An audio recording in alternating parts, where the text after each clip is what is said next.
FIA World Rally Championship are looking for something new and innovative. They've certainly got it here on the International Swedish Rally. In a couple of hours' time, stage 1 gets underway. It's not on tarmac, it's not on gravel, it's on water. February 1996, and Tommi Mäkinen wins the International Swedish Rally, his first step towards becoming the FIA World Rally Champion. Conditions were typically Scandinavian, both spectators and competitors facing heavy snow. 12 months later, and what a difference a year makes. An almost complete absence of snow meant that this year's Swedish Rally was an entirely different event, both in appearances and driving conditions. In the forest it's still quite nice, full ice and okay, somewhere a little bit gravel, but because there's no snowbanks, stages are much wider and that's why they are much faster as well. Every year we ask the question, will this be the Swedish Rally where a non-Scandinavian will win for the first time? Absolutely. But it's going to be hard to beat Tommi Mäkinen. Like the Monte Carlo Rally, the first round of this year's championship, round 2 was also held in Europe, but in the frozen north of the continent, and was based in the Swedish town of Karlstad.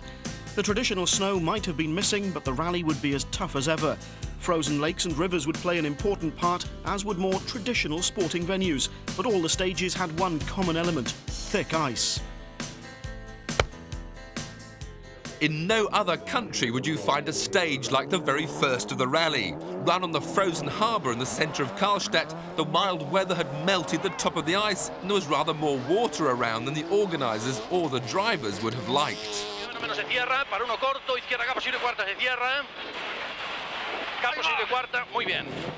To the delight of the estimated 20,000 spectators, Swede Thomas Rodstrom in his Toyota was equal fastest with Tommi Mäkinen to share the lead.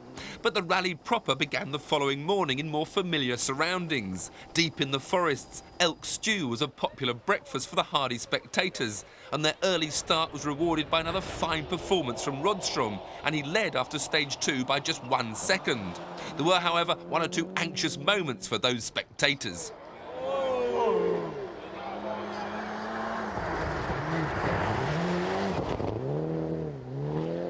The man behind Rodstrom was Ford's Carlos Sainz, and he gracefully glided his escort into the lead on stage 3 as Rodstrom fell back, struggling with tyres that were losing their studs.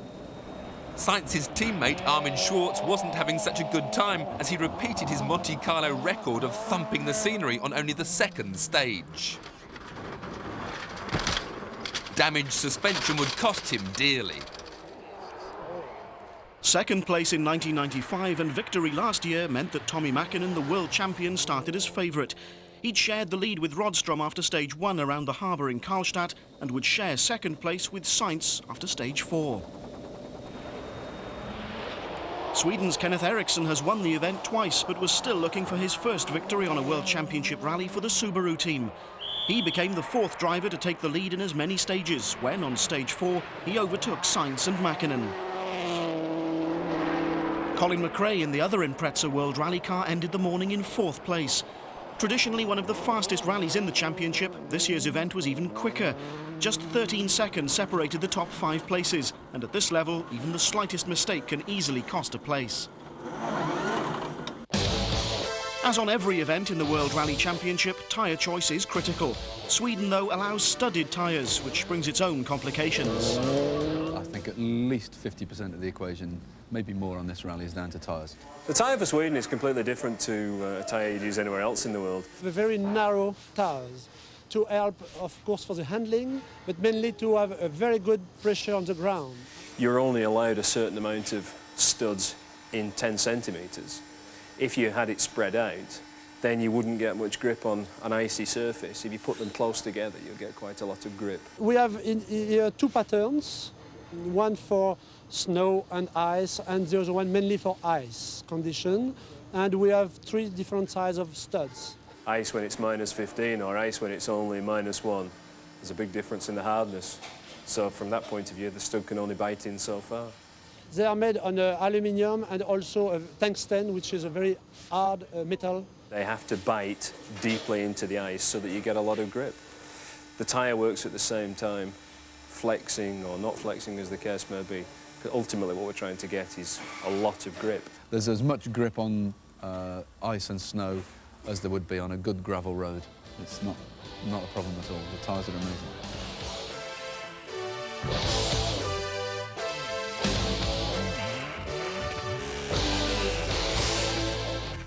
Tyres, studs and the conditions were already hot topics of conversation for all the teams by lunchtime on leg one. There's one missing on this wheel. I think one on that wheel. Two on this wheel. And the ice here is not like we have in the practice. It's now more soft. Yeah. And you need a tyre who goes better into the ice, and I think the other tyre is digging in better.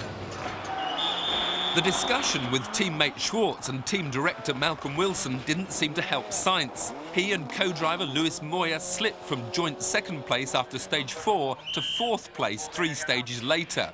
Stage 8, the longest of the rally at over 27 miles, will provide a stiff test, and stud choice will be even more critical. Kenneth Eriksson seemed to have no such worries. He set the fastest time on stage 5 and extended his lead to 7 seconds. Still a tiny margin after 50 miles of driving like this. Eriksson, a Swede, led from Mäkinen, a Finn, so it was very much business as usual for the Swedish rally. On the very next stage, though, the position was reversed. Mäkinen was fastest and moved into the lead. He extended that advantage on stage 7, and he now led by 6 seconds. Thomas Rodstrom had slipped to 5th, but was still setting some remarkable times in such esteemed company. But his English pace notes contained some unusual descriptions. Open and tightens with house. House? What house? Oh, that house. Rodstrom's teammate, Marcus Gronholm from Finland, didn't quite have the pace of the Swede. He was down in 9th, and he too proved that even Scandinavians make mistakes in the snow.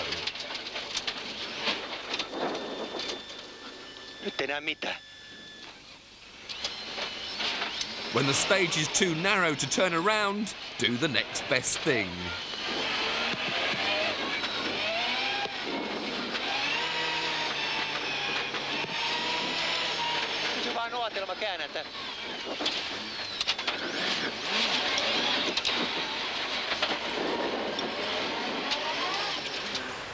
After a cautious start by his standards, 1995 world champion Colin McRae seemed to have found his rhythm during the afternoon. It was his turn to set the fastest time on stage 7, and he'd start the long stage at Jutbo in 3rd place.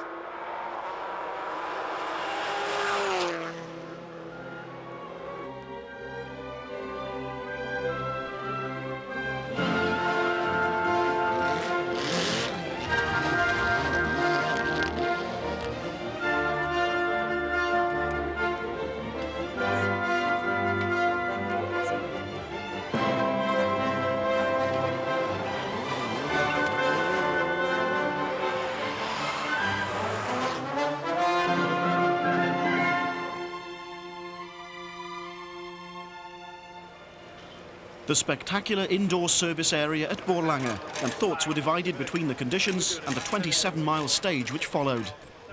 It's not like Monte Carlo, where you've got so many changing conditions. You either have gravel or you have ice, and tyres grip well in both. It's just a matter of how long the studs stay in. Alistair, why are you doing the Swedish Rally?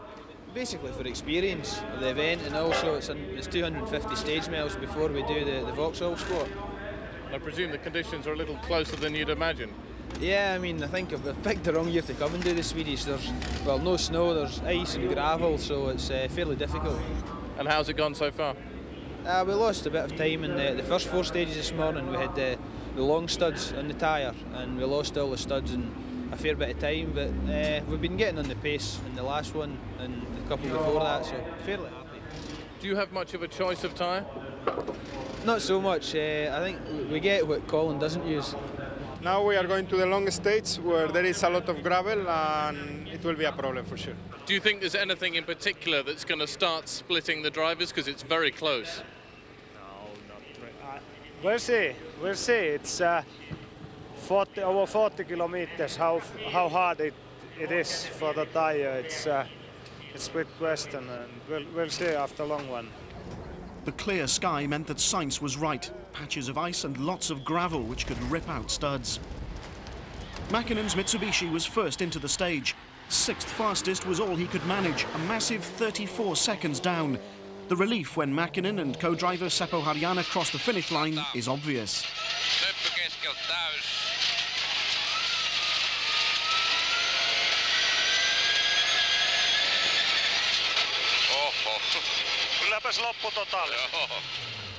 As Mäkinen drives up to the stop line to collect his time, the tyres tell their own story. The long stretches of gravel have destroyed many of the all-important studs. The fastest time on the stage was set by McRae for Subaru, despite one junction which didn't go quite as planned. Taking another look, it's worth noticing how McRae's new co-driver, Nicky Grist, doesn't lose his concentration despite the mistake. Then 300. 2 and 2 right, loose gravel. The Subarus, running on Pirelli tyres, didn't seem to suffer as much as the Mitsubishis, Fords and Toyotas, which all use Michelins, although McRae too had lost many of his studs on the gravel. It felt very good, but the last maybe 10 kilometres we lost all the studs, so maybe Tommy lost the studs before we did. But his tyres were even worse than yours. Yeah, I'm sure. It must have been to be that big a difference. Yeah. But that was an important stage, wasn't it? Yeah, for sure, but we worked very hard with Pirelli to get the right tyre for these conditions, and it looks like it's worked. That meant you're in the lead now. Okay, but maybe it depends on Kenneth. Yeah, I'm sure he'll be very fast. And he was. Although not quite as fast as McRae, Ericsson was certainly just as spectacular. His studs were treating the spectators to a firework display on the stage, where he set a time just 2 seconds slower than his teammate. At the end of stage 8, yet another set of tyres told their story, but they'd done their job, and Subaru now held both the top 2 places. Carlos Sainz wasn't able to match their pace, but he didn't suffer as much as Mäkinen. Para rasante, mi izquierda rápido, José abre, acaba rasante. Para derecha rápida, menos se cierra, acaba rasante, fondo, 1. Izquierda ahora más en quinta, se cierra, 1. Once again, one stage had proved decisive. Mäkinen went in as leader, yet came out in 3rd place behind the Subaru duo. A short dash around the ski jump stadium in Fallon would complete an enthralling first leg. Into 6 right.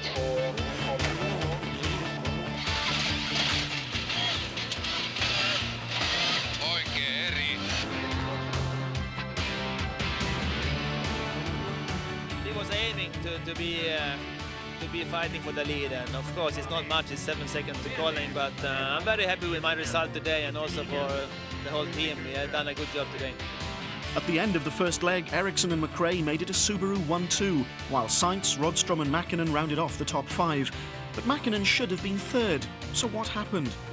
Let's follow Tommy through the day to see how the results are worked out. On stage 1, his start time was 19:17, and the start marshal counts him down so that he starts at exactly the correct second. The clocks, which are all synchronized beforehand, tick away while he's on the stage. The time is then taken when the car passes the flying finish line. Look for the red boards. Now, by the time Mäkinen reaches the stop line, the marshals have recorded the time and it's displayed for all to see. It's also recorded on the card which Seppo Harjanne hands over, probably the most important piece of paper in the car.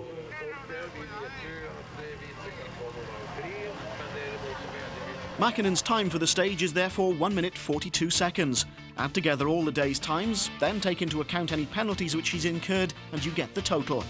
As it happens, there are 1 minute 20 seconds of penalties, a result of leaving the final service area of the day 8 minutes late, and 10 seconds per minute have been added. Phil, what happened last night?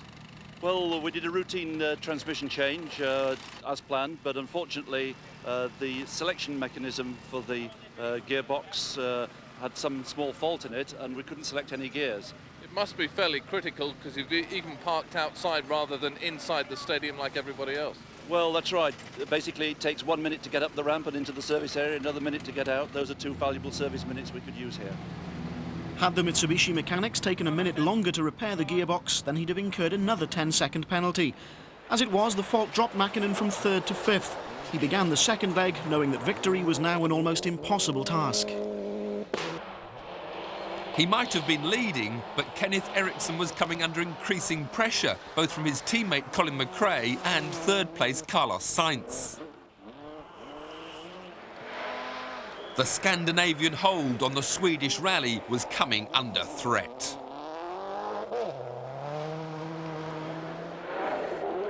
On stage 12, the third of the day's 9, McRae set the fastest time and moved into the lead of an event for the first time in this year's World Rally Championship.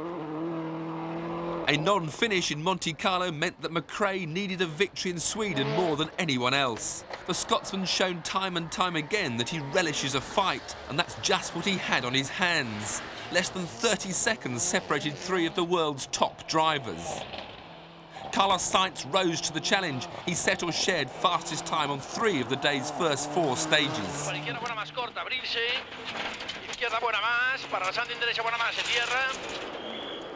Rodstrom in the Toyota was over a minute behind Sainz and was concentrating on staying ahead of a charging Mäkinen. Heavy rain was falling by the time the crews reached service at Torsby. Unpleasant enough for the spectators, but creating yet another hazard for the drivers. The ice is beginning to get very soft, so I don't know how long it will last. I think it's a new situation for everybody now, with this much rain and the high temperature. I don't know how long the ice will last, but it's certainly very soft now, which is making tyre choice difficult again. Is there any chance of going off ice tyres altogether? Oh, no, not at all. I mean, it's always, it's frozen, the ground's frozen to something like 2 metres underneath, so it'll always go down to hard stuff. And you definitely need the spike. It's just a matter of how long the spike is. It's going to turn into more of a slush, which causes a lot of aquaplane, so hopefully it won't be like that, but it looks like it's going to be. With conditions so unpredictable and the competition so close, the pressure was on, and Eriksson was lucky to survive a high-speed off.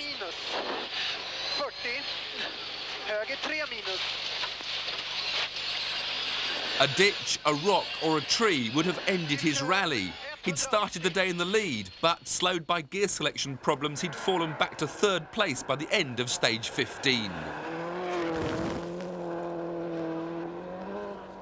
The performance of the day came from Mäkinen. He caught and passed Rodstrom on stage 15 to move up into 4th place. The leading trio was still over a minute ahead, though. Surely he'd never be able to catch them. As daylight began to fade, the two-way battle for the lead intensified.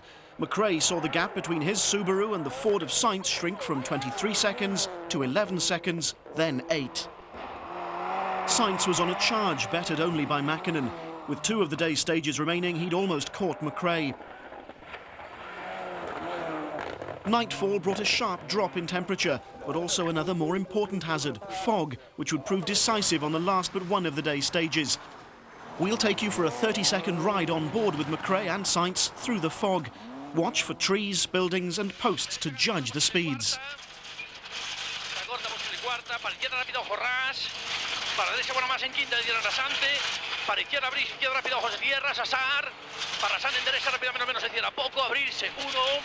Rasante derecha rápido, ojo posible es esta, se cierra. Para izquierda rápida más. 1. Rasante derecha rápida menos se cierra. Abrirse 1 largo. Izquierda rápida menos, perdón. Abrirse 1 largo Fernando, izquierda calenta. Incredibly, Sainz was 2 seconds faster than McRae over just those 30 seconds and took the lead after stage 17. Izquierda rápida menos. 3. Rasante 1. Going over the mountain, it was very, very foggy, and I just didn't want to take any chance in the fog. Whether the fog was worse for me and it cleared for Carlos, I don't know, but Carlos and Tommy did a very good time. I mean, there's no chance I was going to even attempt to do that sort of time in the fog. Sainz was another 2 seconds faster than McRae on the last stage of leg 2 in Karlstadt, and so the Spaniard led going into the final day. The most important thing is the points at the end of the day. Still, it's a very long day, and I think that we can discuss later, whoever is winning the rally, if it is Colin, myself, Tommy or Kenneth. I think everything can happen tomorrow. The gap between Sainz and McRae was just 12 seconds, with Eriksson in 3rd place. After his terrific performance, Mäkinen would have been leading had it not been for those road penalties. Early morning on the final day, 3, possibly 4 drivers could win. 6 stages would decide it.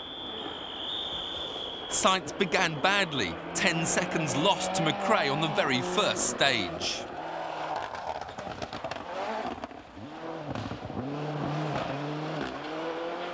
Rasante fondo en derecha, para rasante en izquierda rápida más. 1, rasante 2 veces. 1, izquierda rápido José Sierra. 2. McRae was now just 2 seconds away from retaking the lead he'd held for most of the previous day.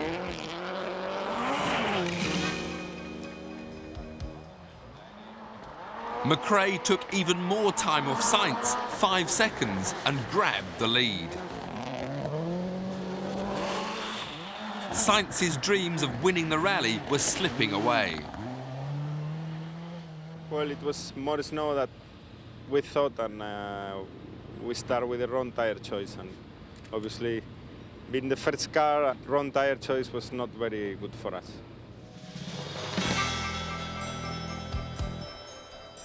Unlike the previous day's slash, leg 3 was all about ice. Ericsson set the fastest time on the stage and had been equal quickest on the previous 2. He took almost everyone by surprise. He now led. Tommi Mäkinen was also on a charge. The Scandinavians were fighting back. He was catching both McRae and Sainz, but there were only 3 stages left.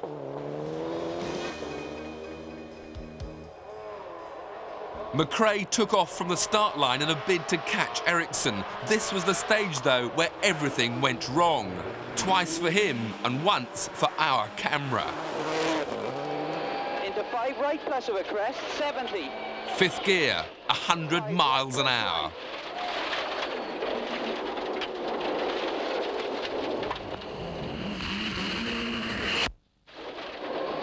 Into 6 left.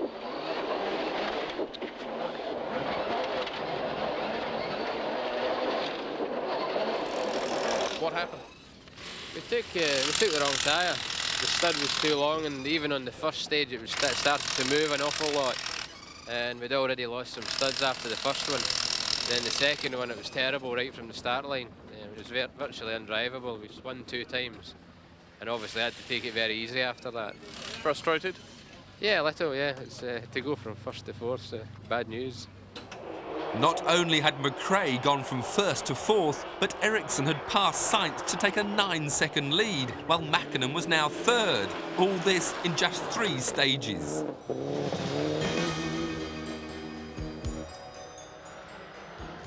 With all 4 drivers battling for position, Ericsson hoped for better luck than his teammate. He reached the end of the penultimate stage eager to check his time against Sainz. How do you think it went? No, it went pretty well, and 1 stage to go, so I think it's 16 seconds, yeah.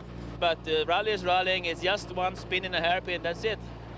On the very same stage, Mäkinen chose something a bit quicker than a hairpin to prove the point. Just watch the gear changing as he completes an incredible 360-degree spin. And he was only 5 seconds off the fastest time. For sure, we were trying at least 150%, and it was a bit too much on the one place. Was it worth risking it all for that?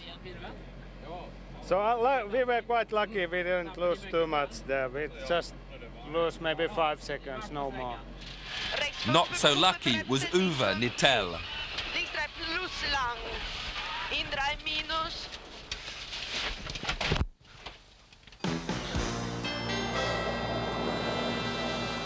The final 5¼ miles of icy hazards, and Ericsson had to keep the concentration up, keep the pace going and avoid any silly mistakes. It had been an incredible final day of an incredible rally, and he duly equalled Sainz's stage time to keep intact the record of the rally never have been won by a non-Scandinavian.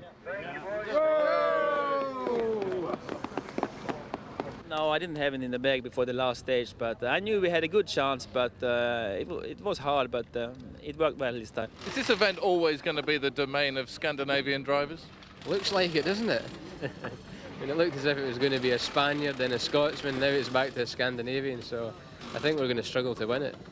Now, you've got 3 points. You're off the bottom of the leaderboard. Is that very important psychologically? No, psychologically, I'm perfect anyway, but a lot of people might not believe that.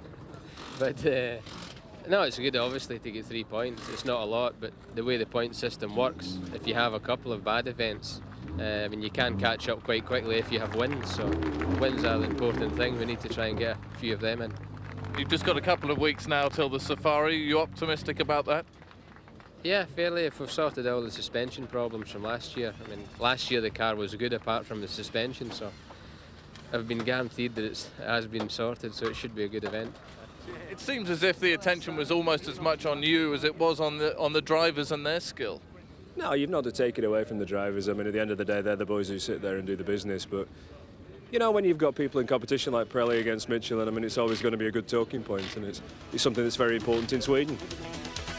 Kenneth Eriksson the winner then by just 16 seconds after nearly 4 hours of competition. Carlos Sainz took the runner-up award for the second time in as many rallies, while Mäkinen, McRae and Rodstrom completed the top 5.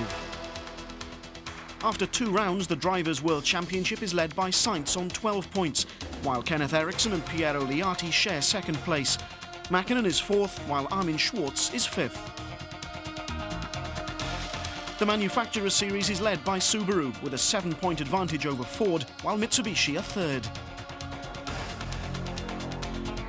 A short break gave the crews only a few days to relax before they travelled to Africa to prepare for the longest and toughest round in the championship, the Safari Rally in Kenya. Dominated in recent years by Toyota, changes to the regulations mean that all the cars will need to be tougher and more reliable than ever this year.